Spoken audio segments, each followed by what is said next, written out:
Hello everybody, this is City Scrapper. Thanks so much for joining me today. Today I'm making a layout using these 2x2-inch squares. These are from a page that was in my June My Creative Scrapbook kit, and the kit had a lot of papers from the Simple Stories Simple Vintage Garden Districts collection. And when I first got the kit, I cut these apart and put them with my ephemera, and at this point I have only that about half a page off to the right and these squares left, so I thought I would make a page. So I wanted to make a 5x5-inch grid like you see here, and I didn't have enough squares left because I did use some of them. So I just used some cut aparts and some of that paper that you see there, that butterfly paper that I did have left, and I filled in the spaces where I didn't have 2x2-inch cards. So now that I have everything kind of mounted on this sheet of paper, they're loosely mounted. I used some little sticky photo squares, and when I was done with this, I threw them away because they weren't even sticky enough to hold on these little squares well, but they were just enough to kind of anchor them temporarily. So I'm going around to each square and I'm using my scissor to distress them. I don't want to distress them too much because at this point, my plan is to sew around all the squares. And so I've done that before where I've sewn around squares that have been highly distressed and it's hard to do. The next thing I'm doing, excuse my head please, is I'm creating a border for that grid, the sheet that the grid is on. And I cut whatever was left of that butterfly sheet of paper. I cut it into, I think, 1.5-inch strips. And I'm just trying to get a 45-degree angle in the corner. First, I tried to measure with my ruler, and that didn't work so well. So you could see here the easiest way to make a 45-degree angle is to bend that corner down. And you only need 45-degree angles on both sides on 2 of the sheets of paper. And then the other 2, I just leave those as is, and it creates that 45-degree angle in each corner. And if that doesn't make sense, you'll see what I'm talking about in just a second here. So you can do this anytime you want to have a border in your background to mount something on, but you don't have a full sheet of paper. Just cut 1.5-inch strips. It could be less too. That's what I did here though. You need 2 that are just solid strips, and then 2 in which you've cut a 45-degree angle from each of the 2 sides. And then you can arrange them as I'm doing here, and then you don't have to have a whole sheet of paper. Now I'm deciding that I would like to mount the white sheet that all the little squares are backed on a piece of this coral paper. I thought it would just add a nice separation between the background and the squares. And this is an older piece of Echo Park paper that matched in really well with the collection, so I've been using these pages. I have a few of them. My plan was to stitch around all of those little 2x2-inch squares on the background, and I didn't end up doing that. I stitched a couple, and then my sewing skills aren't phenomenal, and you would have to really have better sewing skills than I have to stitch really neatly around those 2-inch squares. What I should have done is I should have stitched the squares before I attached them to the white sheet of paper, and you could see there that I have stitched the corners and the center around the edge, but I did try stitching all of them, so I had to replace that yellow butterfly on the upper right-hand corner and also that middle love little 2x2-inch card. I didn't end up liking that love card because it was too close to the good card, and it just, to me, I feel like those 2 are too similar. They should have been separated. So I did end up replacing that, and you'll see that soon. And I'm just mounting my photo on some white cardstock. This is heavyweight, 120-pound white cardstock.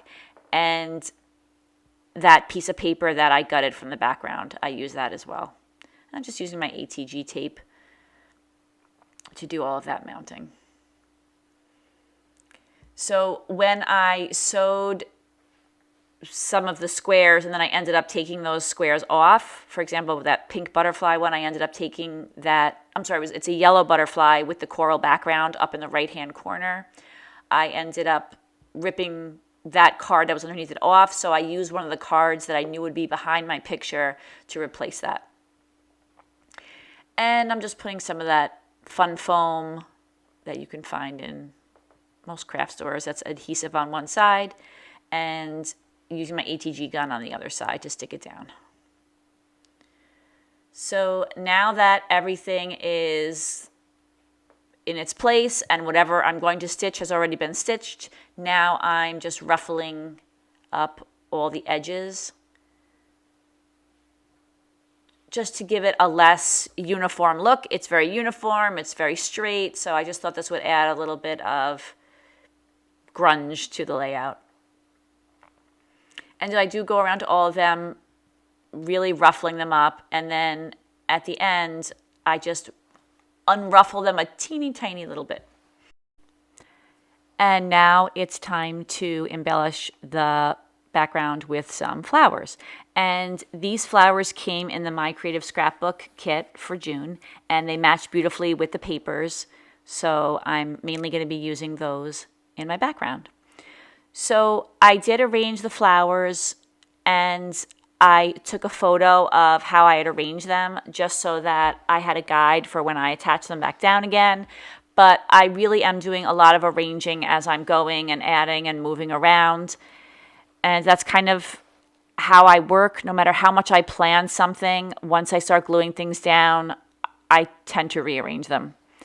And in order to attach them to the background, I'm using a Liquitex Heavy Gel Medium, and it's excellent for gluing things down, especially bulkier or heavier items. So I do use that a lot when I'm adding flowers and other embellishments to my background.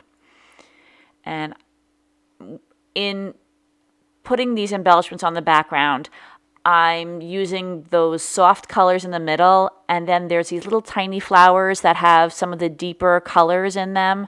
So I'm trying to spread those around the cluster to spread out the color, because I don't have any other flowers that are like that coral color. So I definitely don't want those all to be in the same spot. So I'm just moving them around.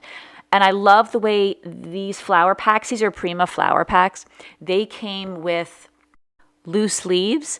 And that was something a little different. I liked having those loose leaves in the pack and being able to move those around and add them to the flower cluster.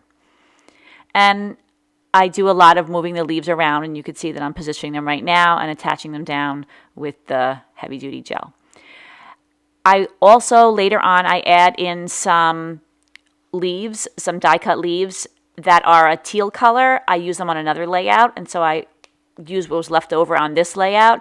And I'm sorry I don't have footage of that, but I did spread those teal leaves around the flower cluster just to add that color, that teal color, into the cluster, and just to give it a little bit more dimension and a little bit more interest.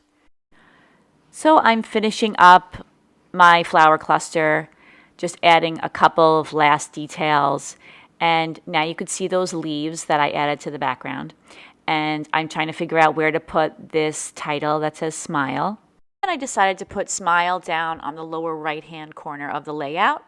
And I'm adding 2 little butterflies as a final touch in either corner there. And that's my layout, everybody. The close-ups are coming up. Thank you so much for watching. Thank you so much for liking and subscribing. And I hope if you're not subscribed, you'll consider subscribing to my channel. Thank you to my current subscribers. I hope everybody has a great day. Take care, everybody. Bye-bye.